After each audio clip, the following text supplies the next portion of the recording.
मोड़ेंगे और अब कंधे पे देंगे झटका ये देखा आपने वहां कंधा క్రికెట్లోనే కాదు షోల్డర్ వర్కౌట్ చేసేటప్పుడు కూడా మీరు మిస్టేక్ చేస్తే మీకు కూడా పక్కా ఇంజరీ అవుద్ది. చాలా కామన్గా మీకు షోల్డర్ ఇంజరీ అయ్యేది లాటరల్ రేజెస్లో. చాలామందికి లాటరల్ రేజ్ తెలుసు కానీ దాన్ని కరెక్ట్గా ఎలా ఎగ్జిక్యూట్ చేయాలో తెలియదు.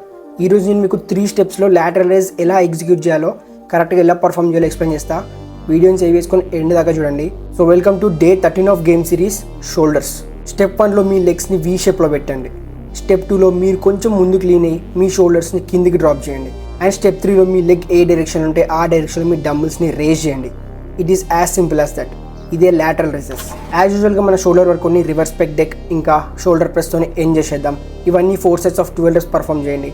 ఈ వీడియో నుంచి ఎంతో కొంత నేర్చుకుంటున్నానని అనుకుంటున్నాను. వీడియో వస్తే లైక్, షేర్ అండ్ కామెంట్ చేయండి. రేపు మనం కొత్త వర్కౌట్తో కలుసుకుందాం. Until then stay strong. Arjuna